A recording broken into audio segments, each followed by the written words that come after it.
हे आपण सर्वजण आपल्या जागेवरती उभं राहूया आणि पुनरुत्थानाच्या या विशेष उपासनेला आपल्या भक्तिगीताने आपण सुरुवात करूया. नमा परममंगला गौरव तुला परमवत्सला.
उभं असतानाच त्या प्रभू परमेश्वर देई बापाचे आभार मानूया, त्याच्या नावाला धन्यवाद देऊया, त्याची महती वर्णन करूया. हा प्रभू येशू ख्रिस्त जो आम्हाकरिता या जगात आला, आमच्या पापांकरिता घायाळ झाला, वधस्तंभावरती मरण पावला, तो तिसऱ्या दिवशी पुन्हा उठलाय, तो पुनरुत्थित आहे.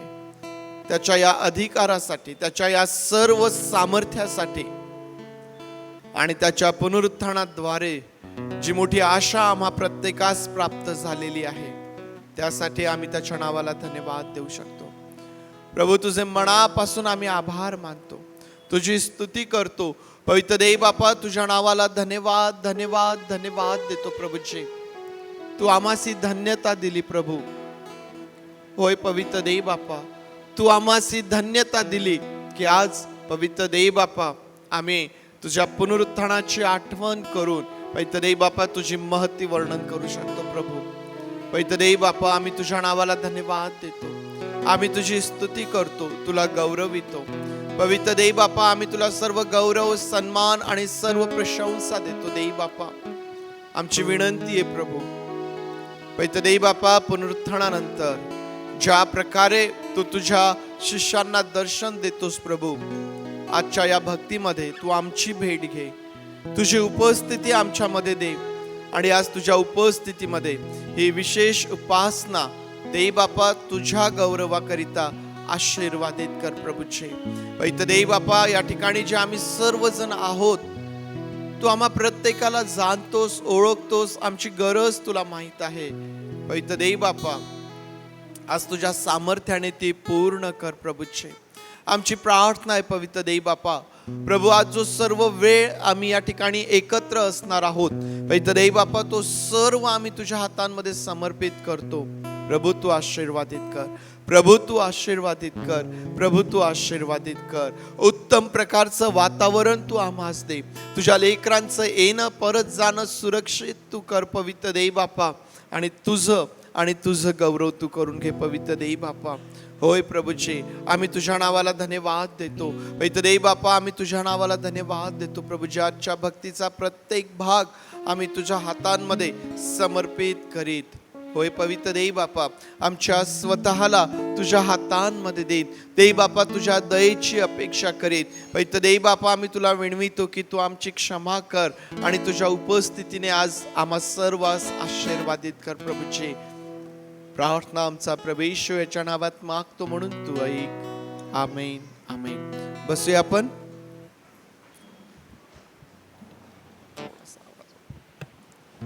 प्रभू उठला आहे, प्रभू उठला आहे, प्रभू उठला आहे. एवढे सगळेजण बसलेले आहेत परंतु तरी आवाज पाहिजे तसा येत नाहीये. प्रभू उठला आहे, प्रभू उठला आहे, प्रभू उठला आहे. होय प्रियांनो, तुमचा आणि माझा प्रभू हा जिवंत आहे, तो विजयी परमेश्वर आहे. यावेळेस त्या विजयी परमेश्वराला, प्रभू येशू ख्रिस्ताला सर्व गौरव सर्व सन्मान आपण देऊया. जय जय दंशो हे गीत आपल्या सर्वांना येईल. सर्वजण मिळून गाऊया आणि प्रभूचे आभार आपण मानूया.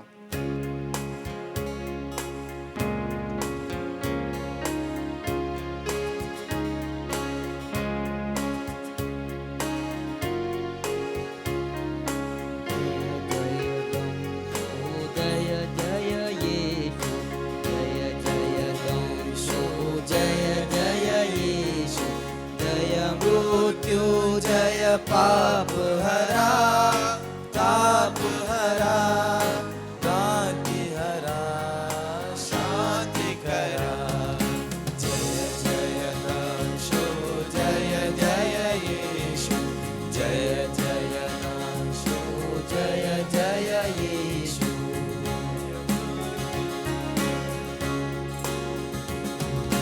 गिरलेला सकला शुभ तू विलयानेशी. गिळलेला खांबाला दिसशी, सकला शुभ तू विलयानेशी. अनुतापे संतप्त प्रभो मी, अनुतापे संतप्त प्रभो मी. पाप हरा, ताप हरा,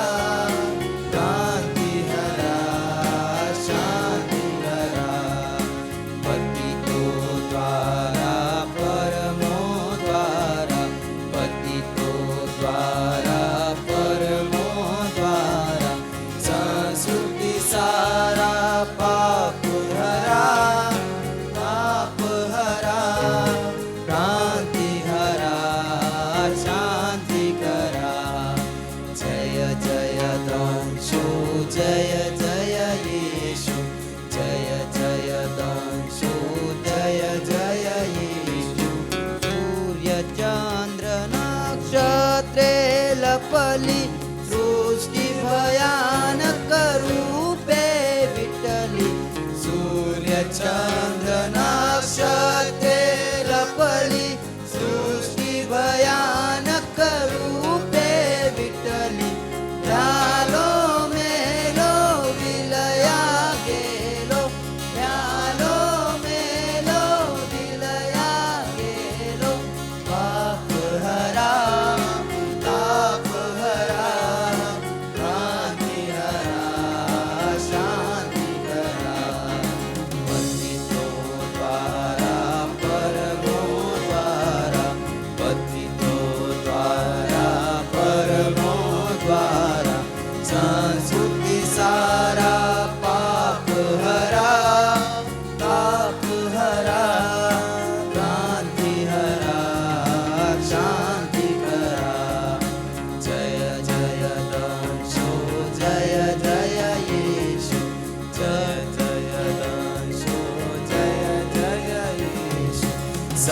सुख हरणा जिंकुनी मर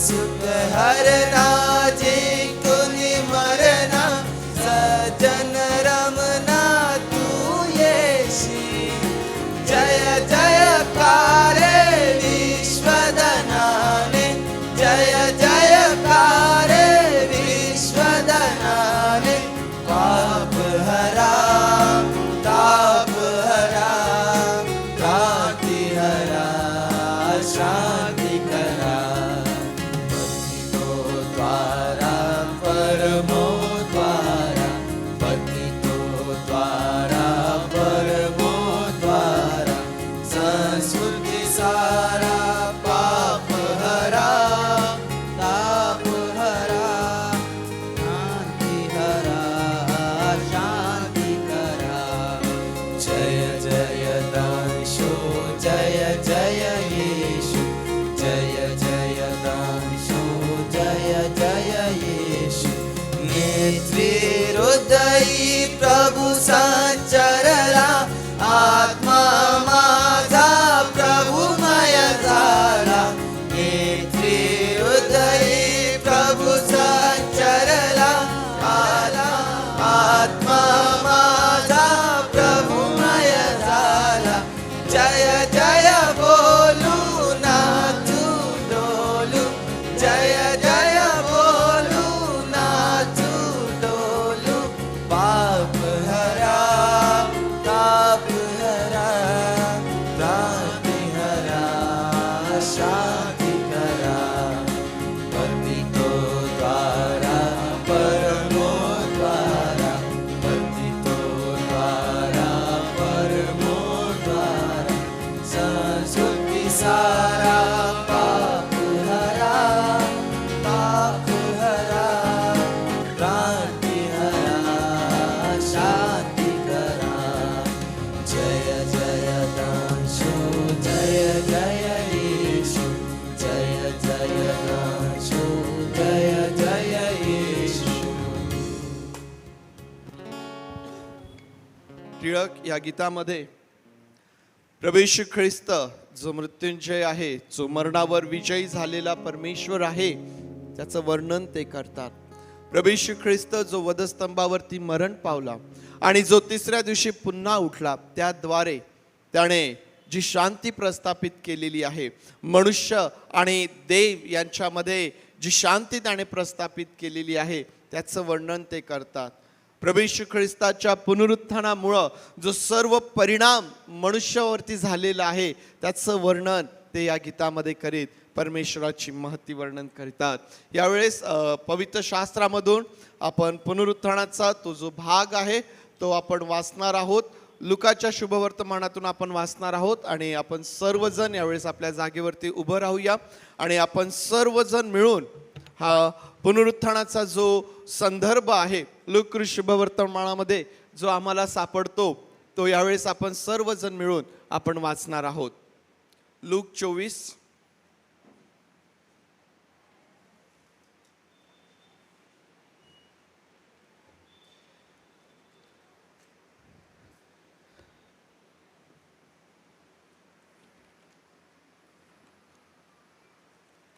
लूक शुभवर्तमान याचा अध्याय 24 मध्ये वास्तविक पाहता आपल्याला माहिती आहे की चारही शुभवर्तमान प्रभू येशू ख्रिस्ताच्या पुनरुत्थाना संदर्भात आपल्याला सांगतात, परंतु आपण लुकाच्या शुभवर्तमानातून आपण वाचणार आहोत. यावेळेस आपण लुकाच्या शुभवर्तमानातून अध्याय 24 मधून ज्यांच्याकडे बायबल आहे त्यांनी मोठ्याने माझ्यासोबत वाचायचं आहे. मग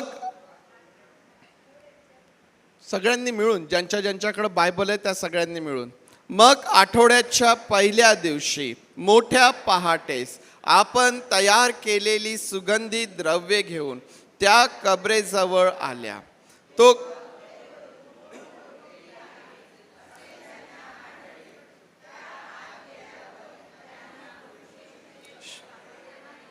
मग असे झाले की त्याविषयी त्यांना भ्रांत पडली. तो पहा, लखलखीत वस्त्रे परिधान केलेले दोन पुरुष त्यांच्या जवळ उभे राहिले. तेव्हा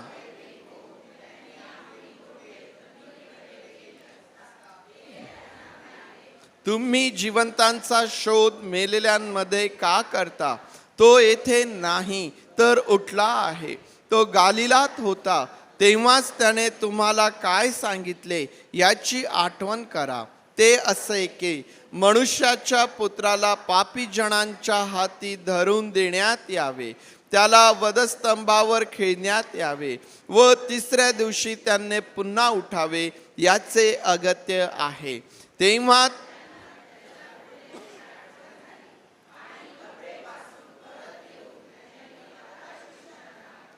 बाकीच्या सर्वांना हे सांगितले. त्या मगदालिया मरिया, योहन्ना व याकोबाची आई मरिया या होत्या. त्यांच्या बरोबर ज्या दुसऱ्या होत्या, त्यांनीही हे वर्तमान प्रेषितांना सांगितले. परंतु हे वर्तमान त्यांना वायफळ बडबड वाटली व ते त्यांनी खरे मानले नाही. बस इथपर्यंत. थँक्यू. बसूया आपण.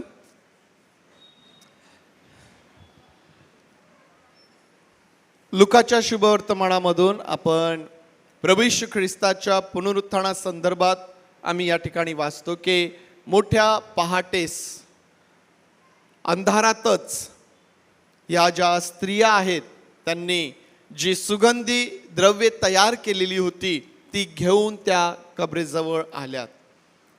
आज सकाळी आपल्यापैकी बरेच जण मोठ्या पहाटेला या ठिकाणी एकत्र आपण आलोत आणि त्या प्रसंगाची, त्या घटनेची आपण आठवण केली. मोठ्या पहाटेस त्या स्त्रिया त्या ठिकाणी आल्यात, परंतु कबरेवरची धूण बाजूला आहे. त्यांना भ्राण पडले. लखलखीत वस्त्र परिधान केलेले दोन पुरुष ते पाहतात आणि त्यांना हे सांगण्यात येतं की तुम्ही जिवंतांचा शोध मेलेल्यांमध्ये का करता? तो उठला आहे, तो येथे नाही. त्यांना आठवण करून दिल्या जाते की प्रभू जिवंत असतानाच त्याने तुम्हाला या गोष्टी सांगितल्या होत्या. त्यांना आठवण करून दिल्या जाते आणि मग त्या स्त्रिया परत जातात आणि 11 प्रेषितांना ही जी सुवार्ता आहे, प्रभू येशू ख्रिस्ताच्या पुनरुत्थानाची जी सुवार्ता आहे, जी वार्ता आहे ती त्यांना सांगतात. परंतु काय म्हटलेलं आहे त्या ठिकाणी 11व्या वचनात आपण असं वाचतो की त्यांना ती वायफळ बडबड वाटली आणि त्यांनी खरे मानले नाही. कसं खरं मानावं बरं? कोणी येऊन तुम्हाला सांगेल अरे तो मेला होता बरं, तो जिवंत झाला. मनुष्याच्या बुद्धीला ही गोष्ट समजणे, तिचं आकलन होणे कठीण आहे. परंतु ज्यावेळेस आम्ही विश्वास ठेवतो, तो विश्वास आमच्या ठाई ती समज, ते ज्ञान, ती बुद्धी आणि ती दृष्टी उत्पन्न करतो की ज्याद्वारे आम्ही पुनरुत्थित प्रभूला पाहू शकतो, त्याचं दर्शन आम्ही आमच्या जीवनामध्ये घेऊ शकतो. या ठिकाणी तुम्ही आणि मी बसलेले आहोत, हे याचं एक उत्तम उदाहरण आहे. या ठिकाणी असं कोणी आहे का की ज्याचा प्रभू येशूच्या पुनरुत्थानावर विश्वास नाही? या ठिकाणी पुरुषांपैकी, स्त्रियांपैकी असं कोणी आहे का की ज्याचा प्रभू येशूच्या पुनरुत्थानावर विश्वास नाही, जो अजूनही विश्वास ठेवत नाही की प्रभू पुनरुत्थित आहे, मरणावर विजयी झालेला आहे, तो पुन्हा उठलेला आहे, यावर माझा विश्वासच नाही, असं कोणी आहे का? कोणीच नाही. परंतु तुम्ही बाहेर जा, जगाला हे सांगा बरं, ते विश्वास ठेवतील काय? ते विश्वास ठेवतील काय? ते एकदम विश्वास ठेवणार नाही. जे शिष्य, जे प्रेषित त्याच्या बरोबर राहिलेत, त्यांनीही एकदम विश्वास ठेवला नाही. तुम्ही आणि मी का विश्वास ठेवतो? कारण आम्हाला परमेश्वरापासून ती कृपा प्राप्त झालेली आहे. तुम्ही आणि मी आपल्या जीवनामध्ये पुनरुत्थित प्रभूचा अनुभव घेतलेला आहे आम्ही विश्वास ठेवला आणि त्या विश्वासाने आमचं तारण केलं. आम्ही विश्वास ठेवला आणि त्या विश्वासाने आमच्या ठाई ते ज्ञान, तो प्रकाश आम्हाला दिला. त्या विश्वासाने आमचे कान उघडले, आमच्या मनाचे डोळे उघडले, की ज्यामुळं आज आम्ही प्रभू येशू ख्रिस्ताच्या पुनरुत्थानावरती विश्वास ठेवू शकतो. परंतु जग अजूनही जणू काही त्या मृतावस्थेमध्ये, त्या आंधळेपणामध्ये, त्या बहिरेपणामध्ये चालत आहे.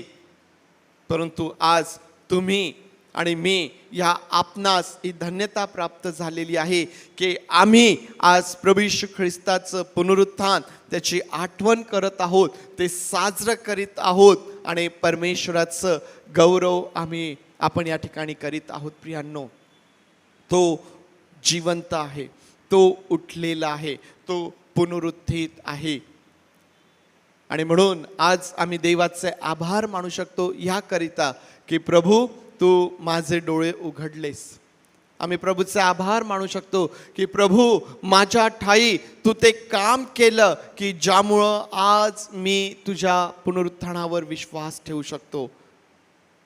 मनुष्याच्या बुद्धीला, मनुष्याच्या विचारांना जे अशक्य आहे ते आज तुमच्यासाठी आणि माझ्यासाठी शक्य झालेलं आहे प्रभूच्या पुनरुत्थानाद्वारे, त्या पवित्र आत्म्याद्वारे. आणि म्हणून तुम्ही धन्य आहात. रोज आणि रोज, रोज आणि रोज प्रियांनो, आम्हाला या गोष्टीची आठवण स्वतःला करून देता येईल की माझा प्रभू उठला आहे, तो जिवंत आहे आणि तो मला घ्यायला परत येणार आहे. मला रोज आणि रोज त्याच्याबरोबर चालायचं आहे. प्रभू देवबाप ही वचने आपणासाठी आशीर्वादाची करोत. यावेळेस पुनरुत्थित प्रभू देवबापाला धन्यवाद देऊया, त्याची स्तुती करूया. यावेळेस क्वायर पुढे येईल आणि क्वायर बरोबर आज परमेश्वर देवबापाला आपल्या ओठांचं स्तुतीरूपी आपण फळ सादर करूया. आज कंबाईंड क्वायर असेल, क्वायर पुढे येईल आणि परमेश्वर देवबापाचे आभार आपण क्वायर बरोबर मानूया. प्रभूच्या नावाने सर्वांना सलाम. या आपण एका छोट्याशा प्रार्थनेसोबत आजच्या भक्तीची सुरुवात करूया. देवबाप्पा, हे सुंदरसं क्षण देवबाप्पा तू आम्हाला दिलं म्हणून तुझे आभार मानतो. इथं आम्ही सर्व देवबाप्पा जमलेलो आहे देवबाप्पा, कारण देवबाप्पा आम्ही सर्व देवबाप्पा साक्षी आहोत देवबाप्पा की देवबाप्पा तू पुनरुत्थित ख्रिस्त आहेस देवबाप्पा, तू पुन्हा उठलेला ख्रिस्त आहेस देवबाप्पा. आणि आम्ही तुझ्या त्या बलिदानासाठी आम्ही तुझे आभार मानतो देवबाप्पा. Thank you Jesus. प्रभू उठला आहे, प्रभू उठला आहे, प्रभू उठला आहे. जो आपला पुनरुत्थित ख्रिस्त आहे तो या जगाचा मालक आहे, तो या जगाचा त्राता आहे. त्यांनी स्वतःला क्रूसावरती दिले ताकी, कारण आपण एक नवीन जीवन, आपण एक तारलेलं जीवन आपल्याला भेटेल त्यासाठी. आणि एवढंच नाही तर त्याचं प्रेम एवढं होतं की मरूनही त्यांनी मृत्यूला जिंकला आणि तो वापस आपल्यासाठी आला. इथं बसलेला हर एका लहान ते हर एका मोठ्या व्यक्तीसाठी तो आलेला आहे. आमेन.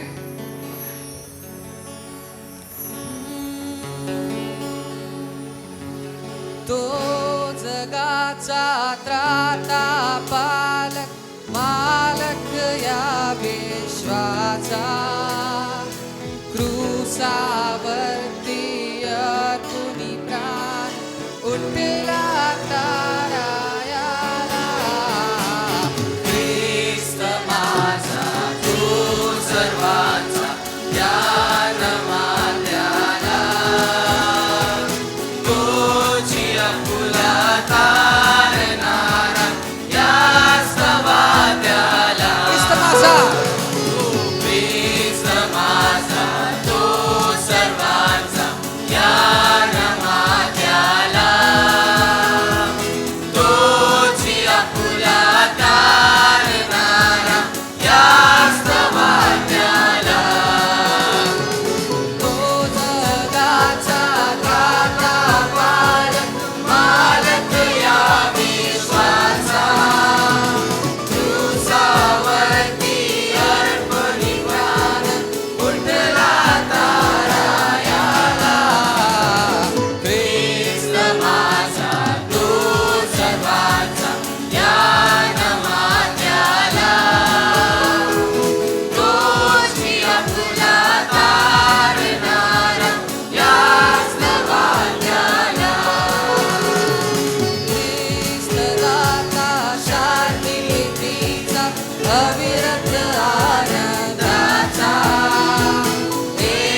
वरती आहे दैवी आरोग्याचा. ख्रिस्त माझा तो सर्वांचा ज्ञान मात्याला. तोची आपुला तारणारा या स्तवात्याला. तो राजांचा राजा येशू अधिपती या भुवनीचा. अद्भुत मंत्री देव समर्थ पिता सनातन अमुचा. ख्रिस्त माझा तो सर्वांचा ज्ञान मात्याला. तोची आपुला तारणारा या स्तवात्याला. त्याचे भावे मनी जयाच्या स्वीकारा हो त्याला. जग उतारक जीवन सत्य आळवा नित्य दयाळा. ख्रिस्त माझा तो सर्वांचा ज्ञान मात्याला. तोची आपुला तारणारा या स्तवात्याला. ख्रिस्त माझा तो सर्वांचा ज्ञान मात्याला. तोची आपुला तारणारा या स्तवात्याला.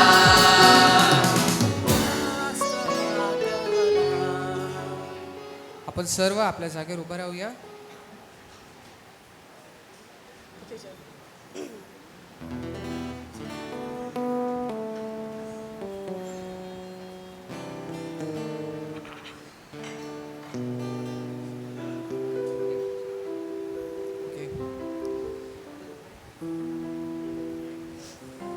ख्रिस्ताने जे आपल्यासाठी केलं त्यांनी आपल्याला जगापेक्षा वेगळं बनवलेलं आहे ना. म्हणजे जग असं सांगतं की तुम्ही याला जाऊन मागा, तुम्ही त्याला जाऊन मागा, तुम्ही चंद्राला मागा, तुम्ही सूर्याला मागा. पण आपण काय म्हणतो की ज्यांनी चंद्र व सूर्य तारे हे ज्यांनी बनवलं आपण त्याला मागूया. आमेन. जो सर्व सृष्टीचा निर्माण करता आहे आपण त्याला मागूया. कारण तो प्रभू जो आहे तो आपल्याला सर्व काही देणारा प्रभू आहे.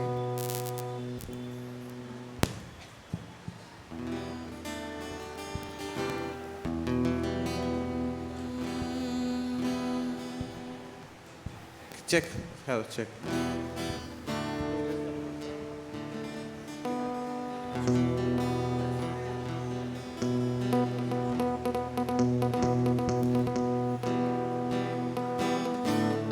आपण सर्व मिळून एक सोबत गाऊया.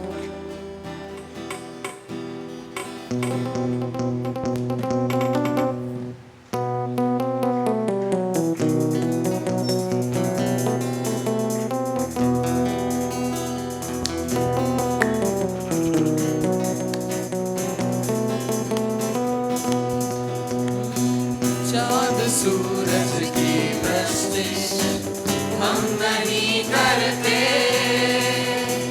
दुनिया के मामूलों के आगे नहीं झुकते. चांद सूरज की प्रस्तिश हम नहीं करते. दुनिया के मामूलों के आगे नहीं झुकते.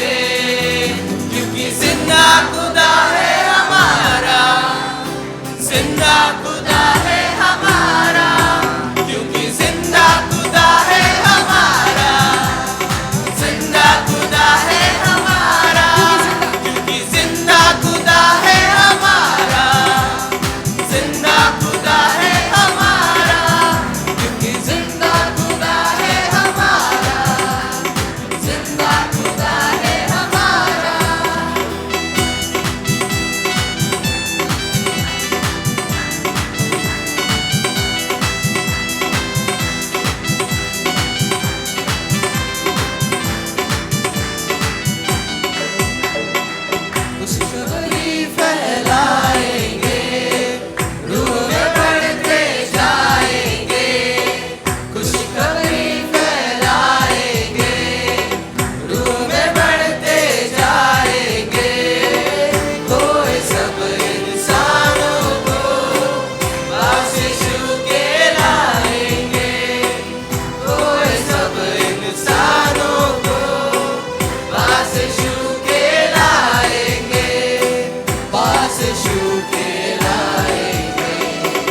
शैतानों के तूफानों से हम नहीं डरते,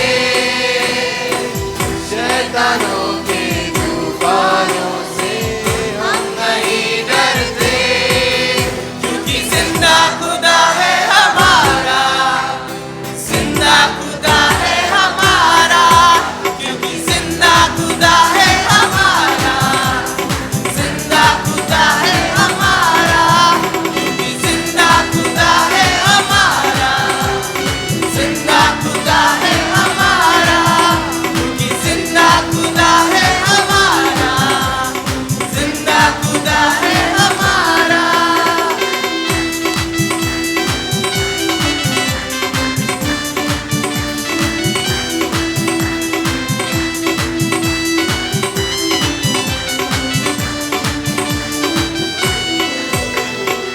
जब मेरी रहमत होती है, नकामता मिल जाती है, जब मेरी रहमत होती है, नकामता मिल जाती है, यीशु तेरी रहमत से दुआ कबूल हो जाती है, यीशु तेरी रहमत से दुआ कबूल हो जाती है, दुआ कबूल हो जाती है, तेरे मजबे से खाली हम नहीं जाते, तेरे मजबे से खाली हम नहीं जाते, क्योंकि जिंदा खुदा है हमारा, जिंदा खुदा है हमारा, क्योंकि जिंदा खुदा है हमारा, जिंदा खुदा है हमारा, क्योंकि जिंदा खुदा है हमारा, जिंदा खुदा है हमारा, क्योंकि जिंदा खुदा है हमारा, जिंदा खुदा है हमारा। पुढील आपल्या सर्वांना येणार असं गीत आहे, कौन है राजाओं का राजा. आणि आय होप आपण सर्व ॲक्शन सोबत हे गाऊया, आपण त्याची स्तुती व महिमा आपण त्याला देऊया, कारण तो राजांचा राजा आहे, तो राजांचा राजा असून ज्याला सोन्याचं मुकुट पण कमी आहे त्याला आपल्यासाठी काट्यांचं मुकुट भेटला. तुम्ही विचार करू शकता का, जो एवढा वर्दी आहे की त्यांनी सर्व काही निर्माण केलंय, पण तो आपल्यासाठी या पृथ्वीवर आला, त्या क्रूसावर त्याला लटकवण्यात आलं, तो आपल्यासाठी. आणि आपण त्याची आराधना, आपण त्याला काय देऊ शकतो, आपण फक्त त्याला थँक्यू म्हणू शकतो, त्याच्यापेक्षा जास्त आपण त्याच्यासाठी काहीच नाही करू शकत. तर ॲटलिस्ट आपण त्याच्यासाठी गीत गाऊया, आपण त्याला आनंदित करूया आणि आपण खरंच हे जतवूया की खरंच देवा तूच राजांचा राजा आहेस.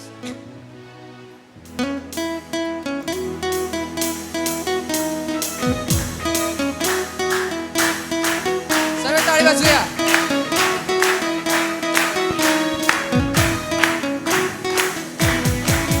हे! कौन है राजाओं का राजा, कौन है दुनिया का बादशाह, कौन है राजाओं का राजा, कौन है दुनिया का बादशाह, यीशु है उसका नाम, यीशु है उसका नाम, तो करो जय जयकार, तो करो जय जयकार, तो करो जय जयकार, तो करो जय जयकार। पानी पे चलता है, भीड़ को खिलाता है, पानी पे चलता है, भीड़ को खिलाता है, शैतान भी डरता है यीशु के नाम से, ओ शैतान भी डरता है यीशु के नाम से। बोलो कौन है राजाओं का राजा, कौन है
आपण त्याला किती जय जयकार करू, आपण त्याची किती पण आराधना करू, ते कमीच वाटणार आहे ना. कारण तो एवढा महान आहे. त्यांनी जे कृत्य, त्यांनी जे काम आपल्यासाठी केले ना, आपण कधीही त्याला वापस नाही करू शकत. ओके, आपण सर्व आपल्या जागेवर खाली बसू शकता. त्याची तयारी करत असताना एक मोठी अडचण त्या ठिकाणी असते. काय अडचण असेल? काय अडचण असेल बरं? पुनरुत्थानाचा संदेश एकच आहे. पुनरुत्थानाचा संदेश एकच आहे आणि तो आपण दरवर्षी ऐकतो. काही वेगळं आहे का? काही मी तुम्हाला नवीन काहीतरी वेगळं आजच्या दिवशी मला तुम्हाला सांगता येतं का?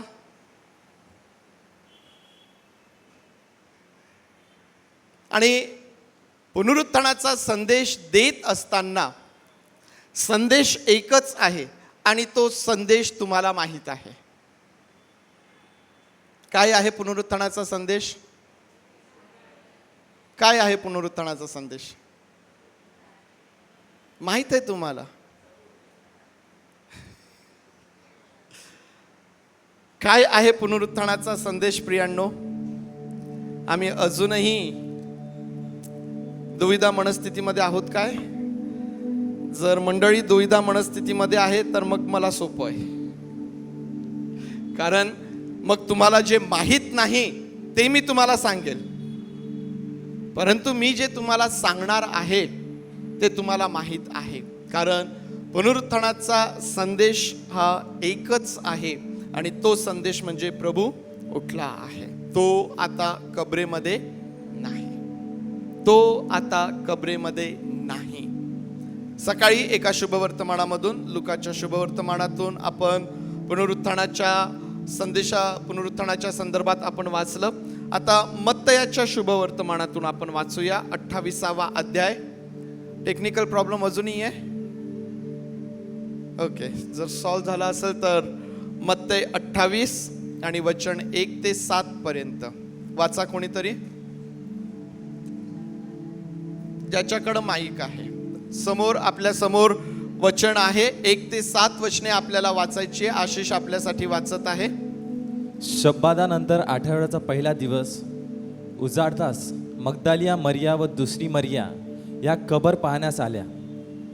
तेव्हा पहा, मोठा भूमिकंप झाला, कारण प्रभूचा दूत स्वर्गातून उतरला.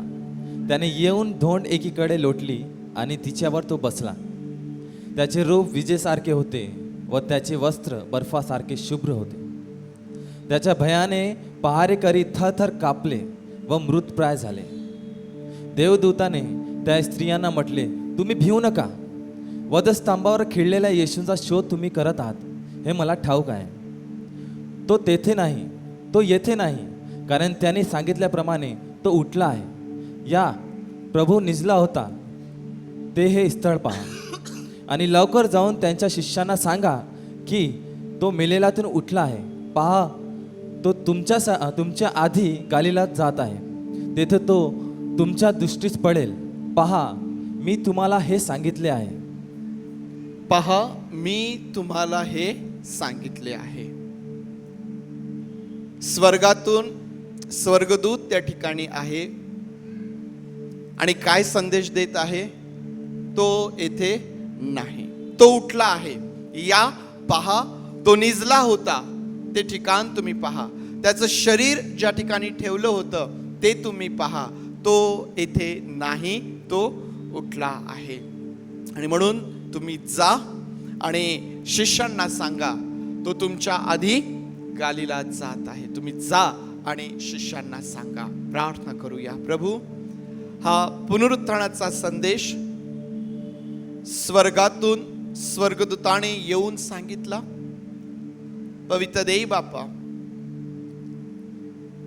तो आज आम्हापर्यंत येऊन पोहोचलाय. परमेश्वर देव बापा, आज हा संदेश आम्ही आत्मसात करावा आणि परमेश्वर देव बापा, आमच्या जीवनामधून तो आम्ही इतरांप्रत घेऊन जावा अशी कृपा तू आम्हा प्रत्येकावर कर.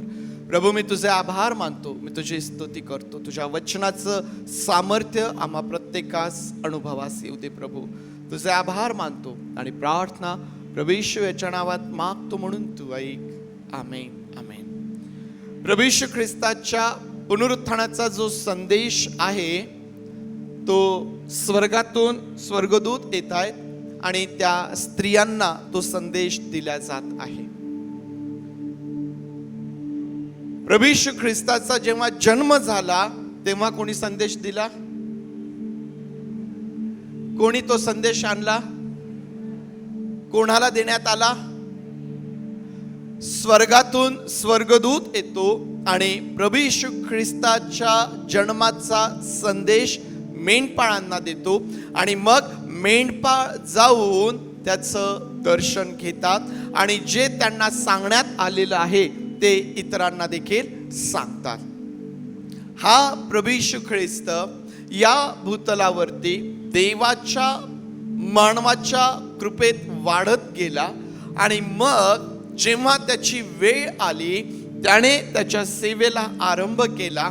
आणि मी तुम्हाला सांगितलं की प्रभू येशू ख्रिस्त त्याची शिकवण, त्याचं जे सर्व शिक्षण त्याने दिलेलं आहे त्याचा कळस आम्ही वधस्तंभावर असणाऱ्या प्रभू येशू ख्रिस्ताच्या मुखातून त्या 7 उद्गारांच्या माध्यमातून ऐकला. त्याचं दुःख सहन, त्याच्या यातना, त्याचं मरण आम्ही त्या वधस्तंभावरती पाहिलं. जो तुमच्यासाठी, माझ्याकरिता, जो या संपूर्ण मानव जातीच्या पाप क्षमेकरिता वधस्तंभावरती मरण पावला, तो 3ऱ्या दिवशी पुन्हा उठला, तो पुनरुत्थित झाला आणि प्रभू येशू ख्रिस्ताच्या पुनरुत्थानाचा संदेश घेऊन पुन्हा स्वर्गातून स्वर्गदूत येतो आणि स्वर्गातून हा स्वर्गदूत येतो आणि त्या स्त्रियांना प्रभू येशू ख्रिस्ताच्या पुनरुत्थानाची तो बातमी देतो. एका ठिकाणी मेंढपाळ आहेत ज्यांना ही सुवार्ता प्राप्त झाल्यानंतर ते त्या बाळ येशूच्या दर्शनाला गेलेत. या ठिकाणी काही स्त्रिया आहेत की ज्या मोठ्या पहाटेला प्रभू येशूच्या त्या मृत शरीराला सुगंधी द्रव्य लावण्याकरिता मोठ्या पहाटेस अंधारातच त्या कबरेकडं निघालेल्या आहे. आणि जेव्हा या स्त्रिया त्या कबरेकडं निघालेल्या आहेत, काय चर्चा चालू होती बरं त्यांची? काय बोलत होते ते आपसामध्ये? काय प्रश्न निर्माण झाला होता त्यांच्या मनामध्ये? आपल्यासाठी कबरेवरची धूळ कोण बाजूला करणार? अंकलनी काल संदेशामधून ती जी धोंड आहे किंवा कबरेचा जो दरवाजा त्यावेळेसचा असायचा त्याचं वर्णन काल त्यांनी केलं. आणि ती जी धोंड म्हणा, तिला दरवाजा म्हणा, ज्याने ती कबर झाकून ठेवलेली आहे, बंद करून ठेवलेली आहे, प्रियांनो, ती जी धोंड आहे ती फार मोठी आहे आणि ती बाजूला सरकवणं हे त्या स्त्रियांकरिता शक्य नाहीये. आणि म्हणून त्यांच्या मनामध्ये हा प्रश्न आहे की ती धोंड आमच्यासाठी कोण बाजूला करेल? त्यातल्या त्यात प्रभू येशू ख्रिस्ताला ज्या कबरेत ठेवलेलं होतं ना, त्या कबरेवरती जी धोंड होती तिच्यावर काय करण्यात आलेलं होतं? शिक्का मारलेला होता, सील लावलेलं होतं. म्हणजे जर ती धोंड बाजूला करायची आहे तर कशाची आवश्यकता आहे? परवानगीची आवश्यकता आहे. ज्याचा तो शिक्का आहे, ज्याचा तो सील आहे, पहिले त्याच्या परवानगीची गरज आहे की बाबा ती धोंड तुम्ही काही वेळ बाजूला करा, आम्हाला आत जाऊ द्या, आम्ही आमच्या प्रभूच्या शरीराला ते सुगंधी द्रव्य लावतो, मग आम्ही परत बाहेर येतो आणि मग परत तुम्ही ती धोंड लावून टाका. परवानगीची गरज होती. प्रियांनो, अशा अनेक गोष्टी त्या ठिकाणी असतानाही या स्त्रिया, त्यांच्या मनामध्ये फक्त एकच होतं, आणि ते म्हणजे जी सुगंधी द्रव्य आम्ही तयार केलेली आहेत, ही सुगंधी द्रव्य आम्हाला आमच्या प्रभूच्या शरीराला लावायची आहे. त्या पलीकडं त्यांच्या मनामध्ये आणखीन दुसरं काहीही आम्हाला आढळून येत नाही. आणि म्हणून मोठ्या पहाटेला अंधारातच या स्त्रिया ज्या आहेत ना, त्या कबरेजवळ येत आहेत. काय पाहिलं त्यांनी कबरेजवळ? धोंड बाजूला आहे, धोंड बाजूला आहे. जो प्रश्न त्यांच्या मनामध्ये होता की आमच्यासाठी धोंड बाजूला कोण करेल, ती धोंड त्यांच्याकरिता आधीच बाजूला झालेली होती. माझ्या मनात एक प्रश्न आला की ही जी धोंड बाजूला करण्यात आली किंवा ही जी धोंड बाजूला झाली, ती फक्त या स्त्रियांसाठीच होती का? मोठ्या पहाटेस अंधारातच या स्त्रिया त्या कबरेच्या जवळ जात आहेत आणि त्या कबरेवर जी धोंड आहे ती धोंड कोण सरकवणार हा प्रश्न या विचारात ते आहेत.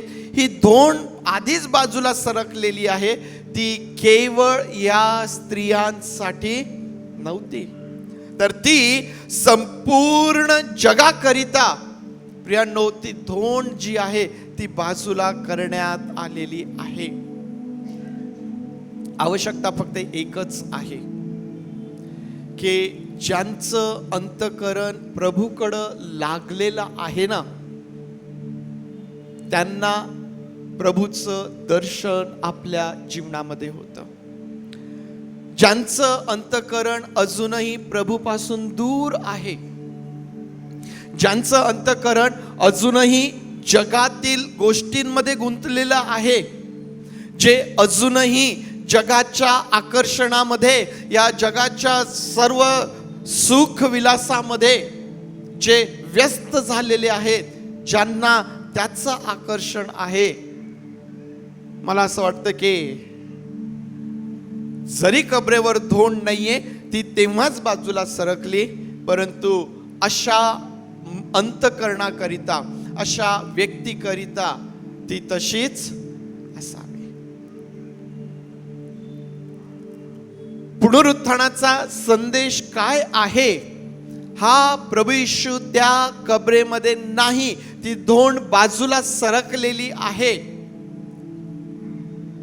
ती धोंड बाजूला सरकलेली आहे. जरी ती भारी होती, जरी तिच्यावरती सील लावण्यात आलेलं होतं, जरी तिच्यावरती पहारा बसविण्यात आलेला होता, परंतु कशाचंही प्रभूच्या पुनरुत्थानासमोर चाललेलं नाही. कशाचंही प्रभूच्या पुनरुत्थानासमोर चाललेलं नाही. किंवा ती मोठी धोंड असेल, तो सील असेल किंवा तो पहारा असेल, ही धोंड बाजूला होण्यापासून ते अडवू शकले नाहीत, ते थांबवू शकले नाहीत. आपण वचनामध्ये वाचलं, काय वाचलं आपण वचनामध्ये? की स्वर्गदूत त्या ठिकाणी आला. काय झाला त्या ठिकाणी? भूमिकंप त्या ठिकाणी झाला आणि हे जे पहारेकरी त्या ठिकाणी होते ते भयभीत झाले, मृतप्राय त्या ठिकाणी झाले, मृतप्राय त्या ठिकाणी ते झालेत. स्त्रिया देखील त्याच ठिकाणी आहेत, स्त्रिया देखील त्याच ठिकाणी आहेत, स्त्रिया देखील त्याच ठिकाणी आहेत. परंतु त्यांना काय सांगण्यात येतं? भिवू नका, तुम्ही घाबरू नका, तुम्ही भिवू नका, तुम्ही भिवू नका. त्यांनी काय अनुभवलं त्या ठिकाणी? त्यांनी भूमिकंपाचे धक्के अनुभवले. आपण इथं बसलेलो असताना भूमिकंपाने जर ही जमीन हालू लागली, आपण बसून राहू का? असं आपण बसून राहणार का? असं काय करणार? आपण पळणार त्या ठिकाणाहून, सुरक्षित करणार स्वतःला. भूमिकंप झाला, या तर स्त्रिया आहे, त्या ठिकाणी जे पहारेकरी होते, पहारेकरी कसे असतात त्यावेळेस? ते पहारेकरी, त्यांचा पेहराव पहा, त्यांच्या हातामध्ये असणारा हत्यार पहा, ते शिपाई, ते शिपाई त्या ठिकाणी भयभीत झालेले आहेत, घाबरलेले आहेत, मृतप्राय झालेले आहेत. आणि स्त्रिया त्या ठिकाणी आहेत की ज्यांना देवदूत म्हणतो तुम्ही भिऊ नका. प्रियांनो, ज्यांचं अंतकरण ख्रिस्ताकडे लागलेलं आहे ना, हा परमेश्वराचा आवाज त्यांच्याच कानापर्यंत जातो. माझ्या मुला भिऊ नको, माझ्या मुली भिऊ नको, काळजी करू नको.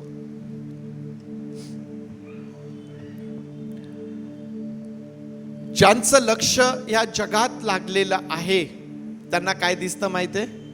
त्यांना जगातल्या अडचणी दिसतात. काय काय कायदे होत आहेत. बापरे, आता कसं आम्ही करणार? आम्ही कशी सुवार्ता सांगणार? आम्ही कसं लोकांना ख्रिस्ताविषयी सांगणार? आता हा कायदा होत आहे आणि मग आम्ही जर असं केलं तर भयंकर कठोर शिक्षा आहे. भीती मनामध्ये निर्माण होते.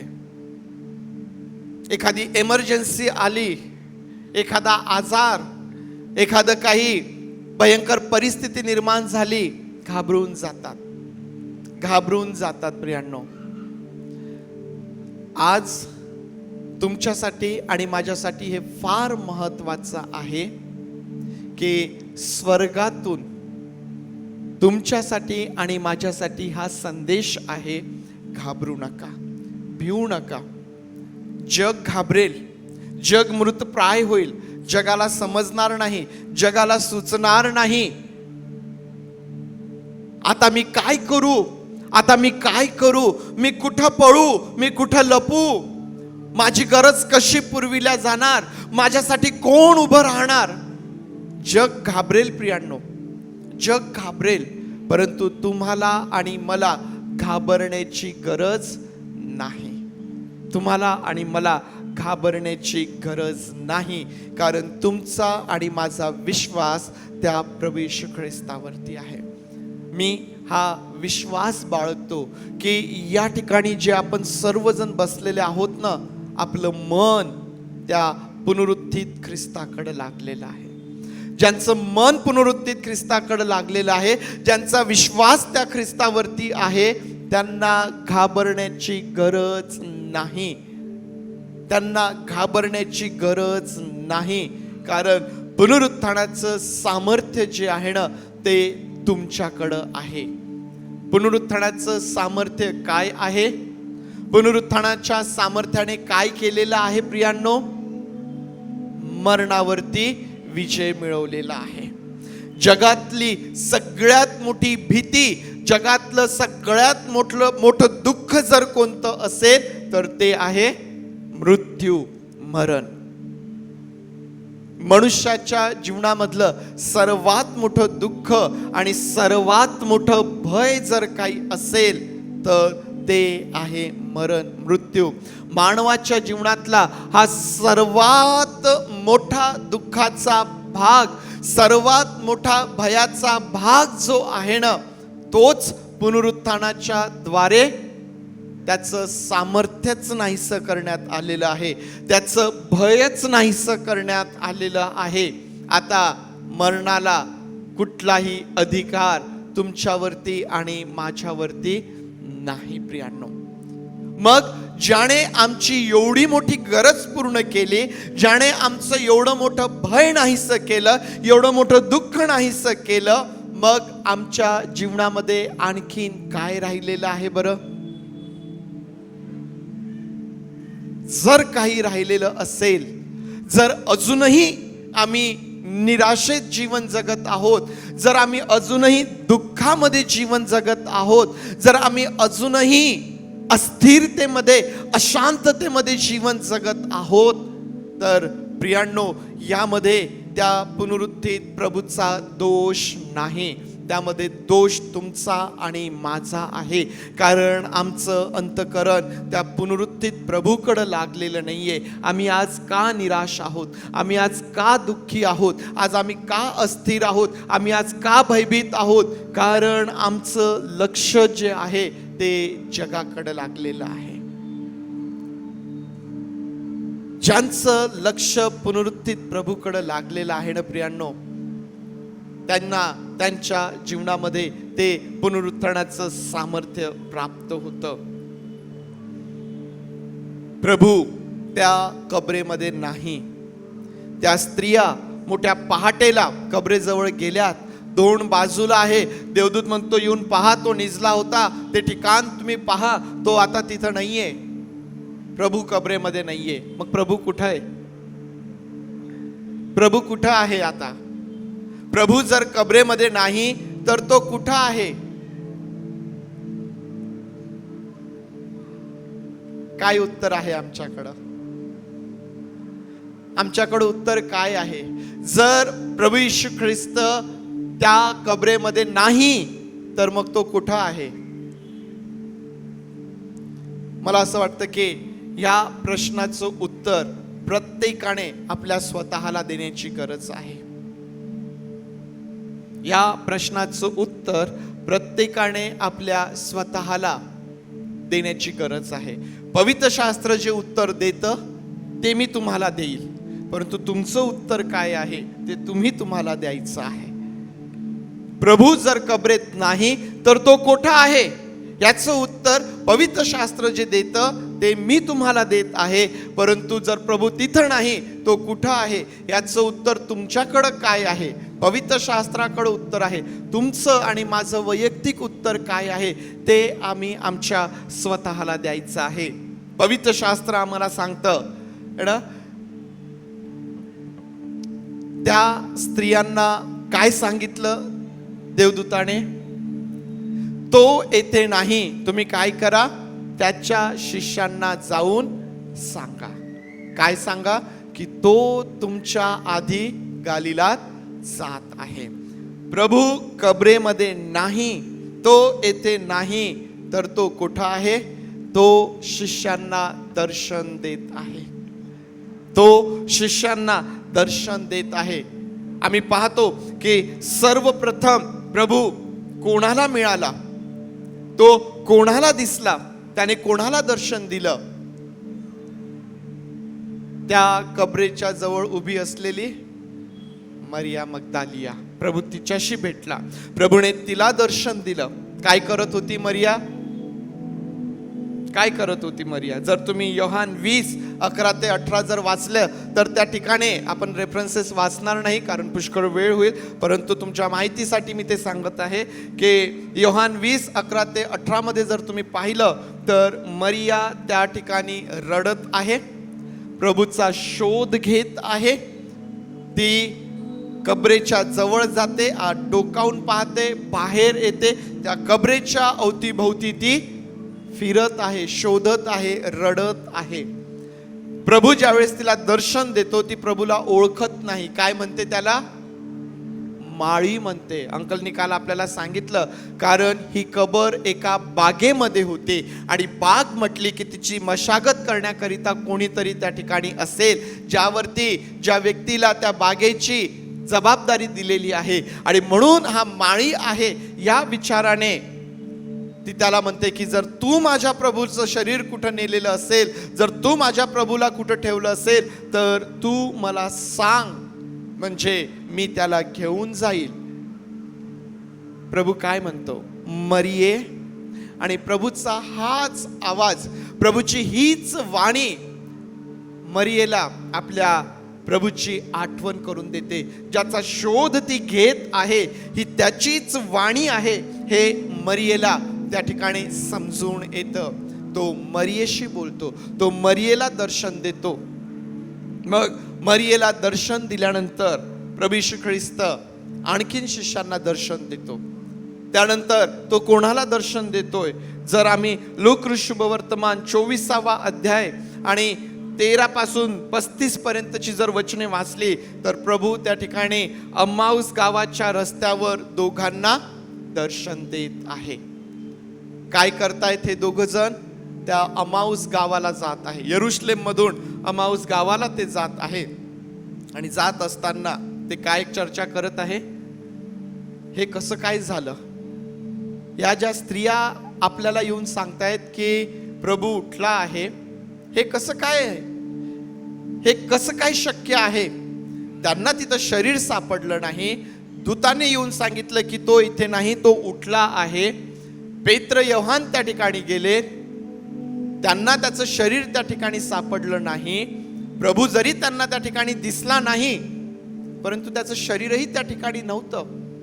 ते त्या ठिकाणी चर्चा करत चाललेले आहेत. गोंधळलेले आणि विस्मित झालेले असे ते दोघं त्या ठिकाणी आम्हाला दिसतात. प्रभू ते चालत आहे, चालता चालता प्रभूही त्यांना जॉईन करतो. प्रभूही त्यांच्यासोबत चालू लागतो आणि त्यांना विचारतो की तुम्ही काय बोलत आहात, कसली चर्चा तुम्ही करत आहात. त्यांना आश्चर्य वाटतं की हा एकटाच प्रवासी असावा की ज्याला जे घडलं त्याविषयी काहीच माहीत नाही. प्रियांनो, प्रभू त्यांना अगदी संदेष्ट्यांपासून सुरू करून तर स्वतःपर्यंत सर्व समजावून सांगतो.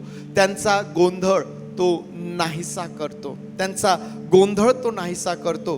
त्यांना विश्वास ठेवण्याकरिता जी अडचण निर्माण होत आहे, कारण मी तुम्हाला आधीच सांगितलं की मनुष्याच्या बुद्धीला हे स्वीकारणं, जोपर्यंत पाहत नाही तोपर्यंत ही गोष्ट स्वीकारणं फार कठीण होतं.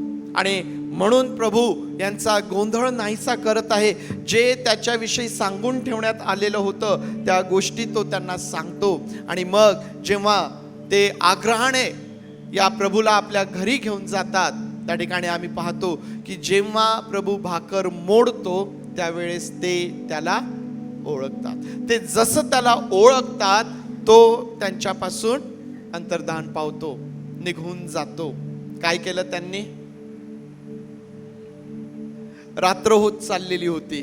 आता आपण जे पाहिलं, जे ओळखलं, जे आम्ही ऐकलं, आपण दुसऱ्या दिवशी जाऊन शिष्यांना सांगूया, असं केलं का त्यांनी? काय केलं त्यांनी? ते आत्ताच जो एवढा लांबचा रस्ता चालून त्या ठिकाणी पोहोचले, त्याच घटकेला, त्याच क्षणाला ते वापस शिष्यांकडे गेले. हे पुनरुत्थानाचं सामर्थ्य आणि पुनरुत्थानाची जी सुवार्थ आहे ना प्रियांनो, ती आम्हाला स्वस्थ बसू देत नाही.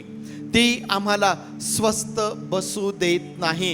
हे दोघं जण परत त्या ठिकाणी शिष्यांकडे गेले. आणि मग ज्यावेळेस आम्ही योहान 20:19-23 वाचतो, त्या ठिकाणी हे दोघं जण जाऊन त्या ठिकाणी पोहोचले आणि या बाकीच्या शिष्यांना सांगतच आहेत. तोच प्रभू त्यांना देखील त्या ठिकाणी दर्शन देतो. तोच प्रभू त्याही ठिकाणी आपल्या या शिष्यांना, त्या प्रेषितांना आणि जे त्याच्या बरोबर त्या ठिकाणी होते त्या सर्वांना प्रभू त्या ठिकाणी दर्शन देतो, त्यांना शांती देतो, त्यांना त्या ठिकाणी स्वतःची ओळख पटवून देतो. कशी ओळख पटवून दिली त्या ठिकाणी? तेही घाबरले होते. काय वाटलं त्यांना? कोण आलं? भूत आलेलं आहे. मानवी बुद्धी तर हेच सांगेल ना, ज्याला मेलेलं बघितलं, ज्याला पुरताना बघितलं, तो जर येऊन उभा राहिला समोर, तर तुम्ही आणि मी काय म्हणणार? आमची मानवी बुद्धी तर आम्हाला हेच सांगते की तो भूत आहे.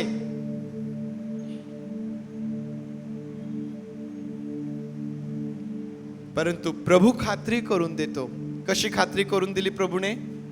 तो म्हणतो की या, माझे हात, माझे पाय पहा, त्या जखमा पहा. तुमच्या अपराधांकरिता मला वधस्तंभावरती खिळत असताना ते जे खिळे आहेत त्याचे ते निशाण, त्याचे वन तुम्ही त्या ठिकाणी पहा आणि खात्री करून घ्या. प्रियांनो, या समय त्यांना दर्शन देत असताना एक शिष्य त्या ठिकाणी नव्हता. कोण नव्हता त्या ठिकाणी? थोमा नव्हता. आणि म्हणून मग ज्यावेळेस हे थोमाला सांगतात की आम्ही प्रभूला बघितलं. आता सकाळपासून प्रभू भेटतोय. मरियेला भेटला, अम्माऊस गावाच्या रस्त्यावर दोघांना भेटला, रात्री या शिष्यांना भेटला. थोमा त्यांच्या बरोबर नाही, परंतु दुसऱ्या दिवशी ज्यावेळेस थोमा त्या ठिकाणी आहे, थोमाला हे लोक सांगतात, परंतु थोमाही विश्वास ठेवत नाही. थोमाही विश्वास ठेवत नाही.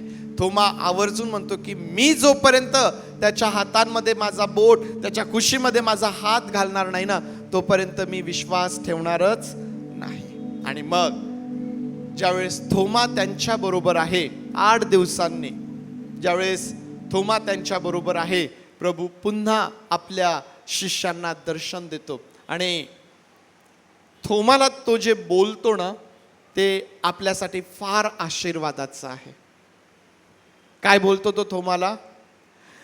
ज्यावेळेस प्रभू दर्शन देतो, ज्यावेळेस तो थोमाला म्हणतो की ये, पहा, खात्री करून घे, विश्वासीन असू नकोस. थोमाला आता प्रभूला पाहिल्यानंतर त्याच्या जखमा, ते वण, आता ते पाहण्याची त्याला आवश्यकता उरलेली नाही. आणि म्हणून तो म्हणतो की माझा प्रभू त्याला म्हणतो की तू पाहिलं म्हणून विश्वास ठेवलाय, परंतु जे न पाहता विश्वास ठेवतात ते लोक धन्य आहेत. हे तुमच्यासाठी आणि माझ्यासाठी फार आशीर्वादाचं आहे की प्रभू म्हणतो की जे न पाहता विश्वास ठेवतात ते लोक धन्य आहेत. आज तुम्ही जे या ठिकाणी बसलेले आहात, जे आज तुम्ही प्रभूवरती विश्वास ठेवलेला आहात, आज तुम्ही ज्यांनी प्रभूच्या पुनरुत्थानावरती विश्वास ठेवलेला आहे, प्रियांनो, त्या तुम्हाला आणि मला परमेश्वराचं वचन धन्य म्हणतं. जे न पाहता विश्वास ठेवतात ते धन्य आहेत.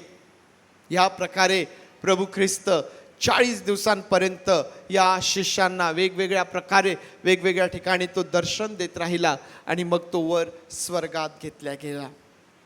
प्रियांनो, प्रभू स्वर्गात घेतल्या गेल्यानंतरही त्याने कोणाला दर्शन दिलं का? दिलं का त्याने कोणाला दर्शन? कोणाला दर्शन दिलं? पावलाला तो दर्शन दिलं. आणि म्हणून पाऊल स्वतःला प्रेषित म्हणतो. सगळ्यात कनिष्ठ, सगळ्यात शेवटचा तो म्हणतो की त्याने मलाही दर्शन दिलं. पावलाच्या जीवनामध्ये आम्हाला प्रभूचं दर्शन पाहायला मिळतं. एवढंच नव्हे प्रियांनो, तर वेगवेगळ्या शतकांमध्ये वेगवेगळ्या लोकांच्या जीवनामध्ये प्रभूचं दर्शन तुम्हाला पाहायला मिळतं. कारण जोपर्यंत प्रभूचं दर्शन मनुष्याच्या जीवनामध्ये नाही, तोपर्यंत प्रियांनो, तोपर्यंत ते समर्पण जे मरणापर्यंत आम्हाला जाण्यास प्रवृत्त करतं, किंवा जे मरण समोर असतानाही माग फिरू देत नाही, असं समर्पण आमच्या जीवनात प्रभूच्या दर्शनानंतरच प्राप्त होतं. प्रियांनो, केवळ पावलंच नाही, मी तुम्हाला सांगितलं की अनेक मंडळीच्या इतिहासामध्ये अनेक लोक आहेत की ज्यांची ही साक्ष आहे की त्यांना प्रभूचं दर्शन झालं, ज्यांना प्रभूचं दर्शन झालं. साधू सुंदर सिंग सारखे लोक आहेत की ज्यांना प्रभूचं दर्शन झालं. आणि जेवढ्याही लोकांना प्रभूचं दर्शन झालं, त्या सर्वांच्या जीवनामध्ये एक सारखी बाब आहे. ती कोणती बाब आहे? ती कोणती गोष्ट आहे जी मरिया मग्दालियापासून तर अगदी शेवटपर्यंत ज्यांच्या जीवनामध्ये प्रभूचं दर्शन आहे, एक तर त्यांनी सुरुवातीला विश्वास ठेवला नाही, ते घाबरले होते, परंतु प्रभूला ओळखल्यानंतर, प्रभूचं दर्शन प्राप्त झाल्यानंतर काय आहे त्या ठिकाणी? बदल त्या ठिकाणी आहे. बदल त्या ठिकाणी आहे. आज तुम्ही आणि मी म्हणू शकतो का की मला प्रभूचं दर्शन झालं? आज जे तुम्ही आणि मी या ठिकाणी बसलेले आहोत, काय आपण असं म्हणू शकतो का की मला प्रभूचं दर्शन झालेलं आहे? जर आमचं उत्तर हो आहे, तर बदल काय आहे हाही त्या ठिकाणी महत्त्वाचा भाग आहे. जर पुनरुत्थित प्रभूचं दर्शन आम्हाला आमच्या जीवनात प्राप्त झालेलं आहे, तर आमच्या जीवनामध्ये काय बदल आहे बरं? किंवा मग आम्ही पहिल्यापासूनच परिपूर्ण आहोत, आता आमच्यात कुठलाही बदल होण्याची आवश्यकता, गरज नाही, असं आहे का? असं आहे का की मी परफेक्ट आहे, माझ्यात आता आणखीन बदल होण्याची काही गरज नाही. प्रियांनो, जे त्याच्या बरोबर नेहमी होते, जे त्याच्याबरोबर फिरलेत, चाललेत, ज्यांना त्याने शिक्षण दिलं, ज्याने त्यांना निवडलं, कशासाठी निवडलं होतं त्याने? साक्षी होण्याकरिता. कशाचे साक्षी होण्याकरिता? पुनरुत्थानाचे साक्षी होण्याकरिता.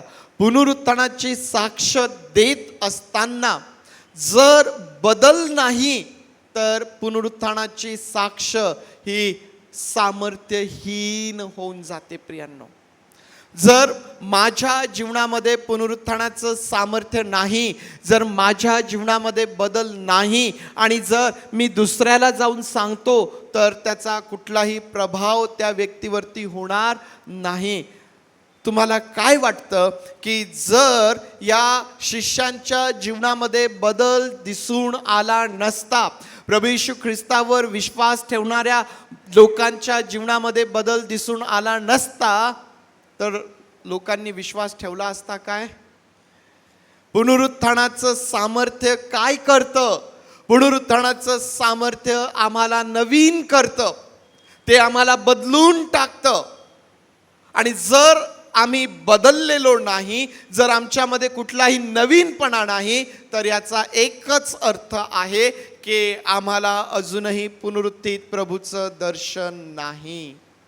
आमचं लक्ष अजूनही जगाकडं लागलेलं आहे, आम्ही अजूनही प्रभूकडं वळलेलो नाही. आमची आवश्यकता आहे आम्ही प्रभूकडं वळावं, आम्ही प्रभूकडं वळावं, ही तुमची आणि माझी आवश्यकता आहे. पुनरुत्थानाचा संदेश ऐकत असताना जर मला माझ्या अपराधांची जाणीव होत नाही, पुनरुत्थानाचा संदेश ऐकत असताना मला बदलण्याचं उत्तेजन प्राप्त होत नाही, जर पुनरुत्थानाचा संदेश ऐकत असताना मला नवीनपणाची गरज आहे याचा जर आम्हाला जाणीव होत नाही, तर आमच्या जीवनामध्ये प्रियांनो धोंड अजूनही तशीच आहे, धोंड अजूनही तशीच आहे. आणि आवश्यकता आहे की ती धोंड बाजूला व्हावी. आम्ही काय करावं त्यासाठी? आम्ही काय करावं? जर आम्हाला समजत नाहीये तर आम्ही खऱ्या अंतकरणाने प्रभूला प्रार्थना करावी की प्रभू, ही धोंड तू नाहीशी कर.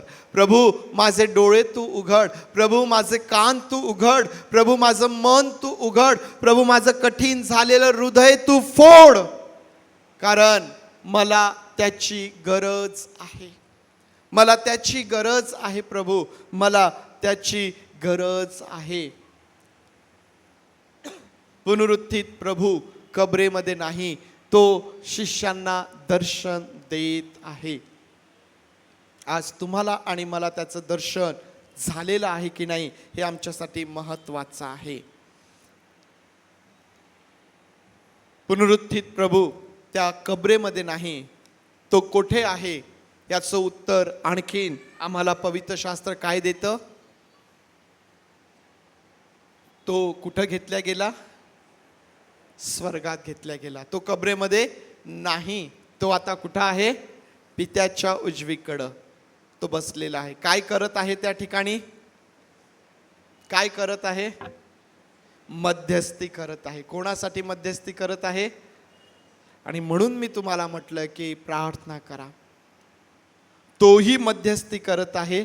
यंदाचं वर्ष याला राहू दे, तोही मध्यस्थी करत आहे. यंदाचं वर्ष राहू दे.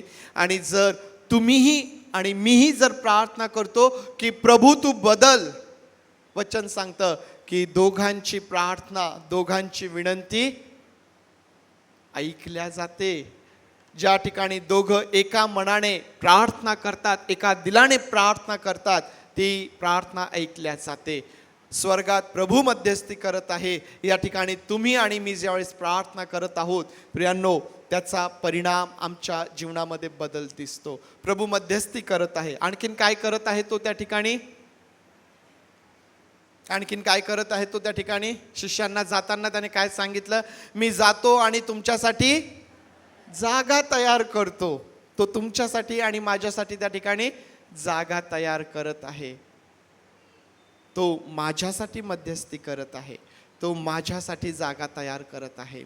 आणि मलाही त्या जागेकरिता माझ्या स्वतःची तयारी करायची आहे. मला माझ्या स्वतःची तयारी त्या जागेकरिता करायची आहे. प्रियांनो, हे आमच्यासाठी फार महत्त्वाचं आहे. आणि संपवत असताना प्रभू कबरेत नाही तर तो कोठं आहे याचा आम्ही जर आणखीन विचार केला तर हा एक विचार मी तुमच्या समोर ठेवत आहे की प्रभू मंडळीचा मस्तक बनून पवित्र आत्म्याद्वारे मंडळीमध्ये वस्ती करतोय. मंडळीचा मस्तक बनून पवित्र आत्म्याद्वारे तो या मंडळीमध्ये वस्ती करत आहे. आणि म्हणूनच ज्यावेळेस प्रभू पावलाला दर्शन देतो तो त्याला काय म्हणतो? शाऊला शाऊला तू माझा छळ का करतोस? शाऊल काय प्रभूचा छळ करत होता का? तो कोणाचा छळ करत होता? मंडळीचा छळ करत होता. मंडळीचा छळ करत होता. मंडळीचा छळ करणे म्हणजेच कोणाचा छळ करणे आहे? प्रभूचा, त्या ख्रिस्ताचा छळ करणे आहे. कारण मंडळी ही त्याचं शरीर आहे. तो या मंडळीचा मस्तक आहे. तो या मंडळीमध्ये वस्ती करणारा आहे. आणि म्हणून देवाच्या लोकांनो, जग आज प्रभूला शोधण्याकरिता कबरेकडे जात नाही. तो भाग वेगळा आहे की विश्वासणारे ना टूरवरती जातात आणि ते पाहून येतात. तो भाग वेगळा आहे. परंतु आज जग प्रभूला कबरेकडे जाऊन नाही शोधत. ते कुठं शोधतं? मंडळीमध्ये येऊन शोधतं. आज प्रभूचा शोध कुठं केला जातो? तो मंडळीमध्ये केला जातो. आपल्या मंडळीमध्ये पुष्कळ नवीन लोक येतात. पुष्कळ नवीन लोक येतात. कशासाठी येतात बरं? प्रभूचा शोध घेण्याकरिता. प्रभूचा शोध घेण्याकरिता. प्रभूची गरज त्यांना आहे आणि ख्रिस्त या मंडळीत आहे. या मंडळीमधून ख्रिस्ताचं ते प्रेम या नवीन लोकांना मिळतं का? फार महत्वाचं आहे. ख्रिस्त मंडळीमध्ये वस्ती करतो. जग मंडळीमध्ये ख्रिस्ताला शोधण्याचा प्रयत्न करतं. पुष्कळदा या ठिकाणी बसलेलो असताना आमची मनस्थिती कशी असते माहिती आहे का? आमच्या आजूबाजूला जागा असते पण आम्ही थोडंसंही सरकत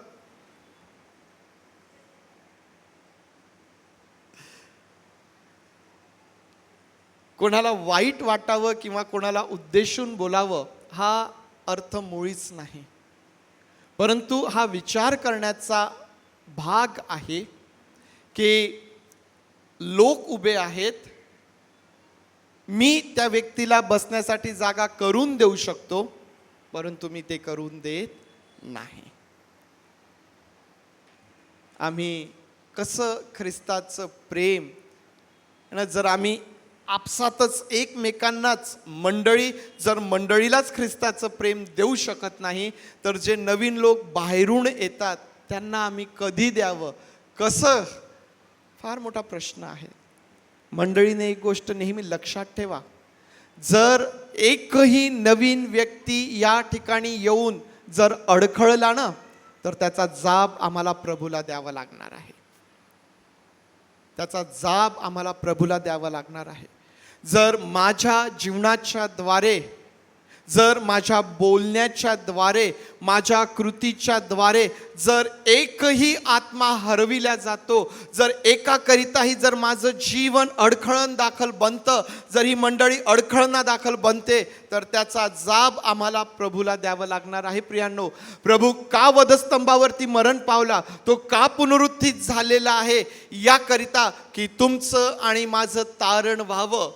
तो मंडळीमध्ये का मस्तक बनून वस्ती करत आहे? कारण या मंडळीमधून जगाला तो स्वतःला प्रगट करू इच्छितो.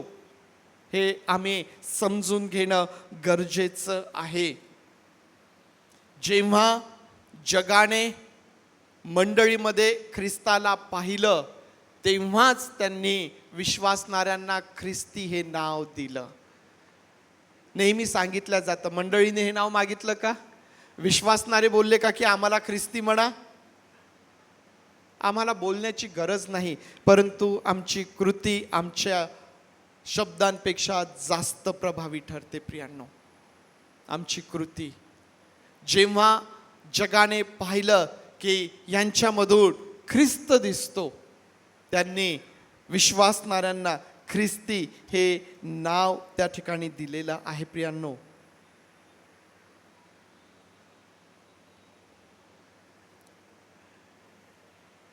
आमच्यासाठी हे फार महत्त्वाचं आहे की ख्रिस्त पुनरुत्थित झाला.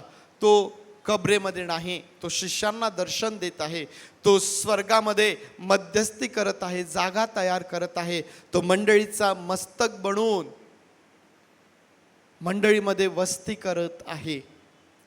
प्रियांनो, शेवटचा एक भाग या ठिकाणी एक विचार मला तुमच्या समोर ठेवायचा आहे. ख्रिस्त कुठं आहे हे आम्ही आतापर्यंत पाहण्याचा प्रयत्न केला. ख्रिस्त कुठं आहे, काय करत आहे? ख्रिस्त कुठं नाही? काय उत्तर आहे याचं? ख्रिस्त कोठे नाही. काय उत्तर द्याल याचं? फार कठीण आहे का प्रश्न? आम्ही पाहिलं की स्वर्गातून संदेश आला, तो येथे नाही, तो निजला होता ते ठिकाण पहा, तो येथे नाही. मग तो तेथे नाही तर कोठे आहे? एवढा वेळ मी तुमच्यासोबत पवित्र शास्त्र जे उत्तर देतं ते तुम्हाला उत्तर देत आहे की तो कोठे आहे, तो काय करत आहे. परंतु संपत असताना तो कोठे नाही या प्रश्नाचं उत्तर मला तुमच्याकडून पाहिजे. तो कोठे नाही? शाबाश. मग एवढं सोपं उत्तर असताना एवढा विचार का करायचा? तो कोठे नाही? एकदा सगळ्यांनी जोरात उत्तर द्या. प्रभू येशू ख्रिस्त कोठे नाही? प्रभू येशू ख्रिस्त कोठे नाही? याचाच अर्थ हा आहे की ज्या जीवनामध्ये ख्रिस्त नाही, ज्या मंडळीमध्ये ख्रिस्त नाही, तिची अवस्था कशी झालेली आहे? कब्रेसारखी झालेली आहे. आणि हे आमच्याकरिता फार महत्त्वाचं आहे की प्रभू येशू ख्रिस्ताने स्वतः हे सांगितलेलं आहे की त्यांचं जीवन कसं आहे? चुना लावलेल्या कब्रेसारखं आहे. ज्या अंतःकरणामध्ये ख्रिस्त नाही त्याची अवस्था कब्रेसारखी झालेली आहे. ज्या जीवनामध्ये ख्रिस्त नाही त्याची अवस्था त्या कब्रेसारखी झालेली आहे. प्रियांनो, आम्ही आज स्वतःला काय उत्तर देणार आहोत? या आपले डोळे आपण बंद करूया आणि आज आम्ही आमच्या स्वतःला काय उत्तर देणार आहोत? जर ख्रिस्त माझ्यामध्ये आहे, जर मला ख्रिस्ताचं दर्शन झालेलं आहे, तर बदल काय आहे? आणि मग जर ख्रिस्ताचं दर्शन मला नाही, जर ख्रिस्त माझ्या ठाई नाही, तर माझी अवस्था त्या कब्रेसारखी झालेली आहे.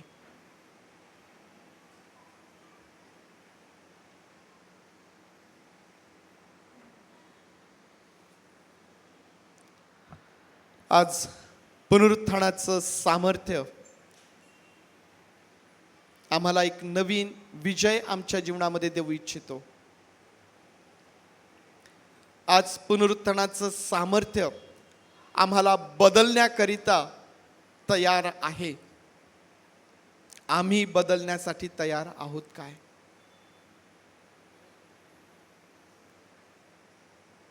आमच्या जीवनामध्ये ख्रिस्त यावा, माझ्या जीवनामधून तो इतरांना दिसावा, जर ही आमची प्रामाणिक इच्छा असली तर आज तो स्वर्गामध्ये तुमच्यासाठी मध्यस्थी करत आहे.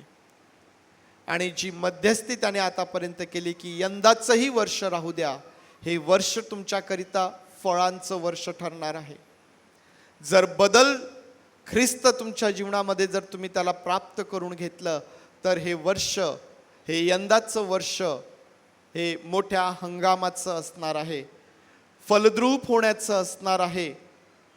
हा नवीनपणा आहे, ही नवीन सुरुवात आहे जी आज या ठिकाणाहून तुम्ही आणि मी प्राप्त करून घेऊ शकतो. प्रभू, आम्ही त्यासाठी स्वतःला समर्पित करतो. प्रभू, आम्ही त्याकरिता स्वतःला समर्पित करतो. चुना लावलेली कबर जिच्या आतमध्ये सर्व प्रकारची दुर्गंधी आहे, सर्व प्रकारची घाण आहे. प्रभू, आमचं जीवन पुष्कळदा तसंच आहे.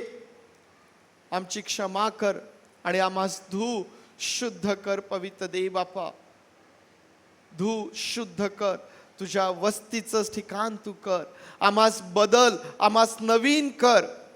आम्ही स्वतःला तुझ्या हातांमध्ये सोपवितो. प्रभू पवित्र देव बापा, आज माझी प्रार्थना आहे, जी प्रत्येक व्यक्ती या ठिकाणाहून एक नवीन उत्तेजन प्राप्त करत आहे, नवीन उत्साह प्राप्त करत आहे, नवीन विश्वास प्राप्त करत आहे, नवीन धैर्य, नवीन सामर्थ्य प्राप्त करत आहे, त्यामध्ये चालण्याकरिता, मोठा हंगाम देण्याकरिता, फलद्रूप होण्याकरिता आज प्रभू त्या प्रत्येकाला मी तुझ्या हातांमध्ये विशेष सुरक्षित करतो. राजा प्रभू, तुझे आभार मानतो आणि प्रार्थना प्रभू येशू याच्या नावात मागतो, म्हणून तू ऐक. आमेन, आमेन, आमेन. यावेळेस देण्याच्या द्वारे आपण प्रभूची सेवा करूया. क्वायर यावेळेस पुढे येईल, विशेष गीत क्वायरचं होईल आणि हे गीत होत असताना आपलं दान आपण प्रभूच्या भांडारात आणूया. येशू ख्रिस्ताच्या पुनरुत्थानाचा परिणाम आपल्या सर्वांवरती झालेला आहे. काय परिणाम आहे तो? कोणाला सांगता येईल?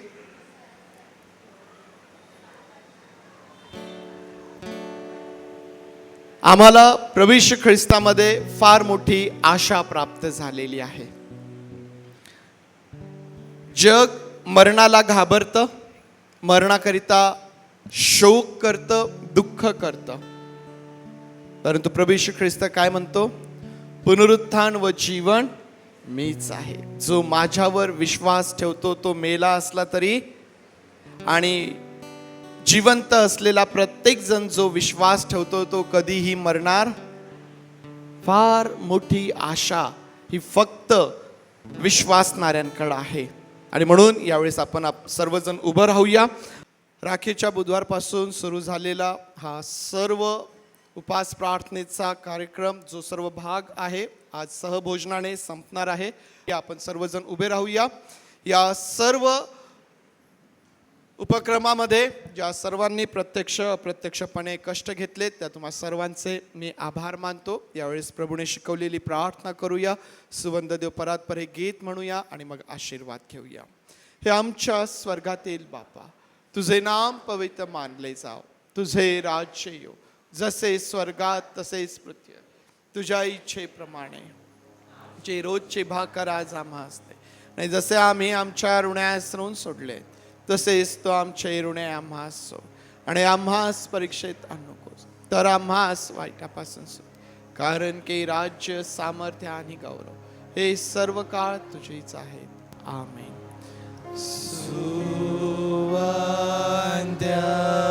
देवा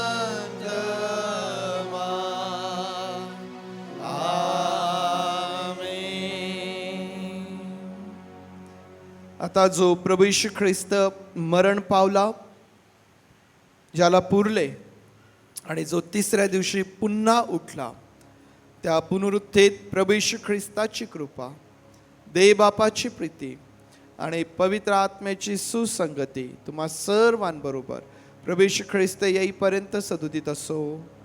आमेन.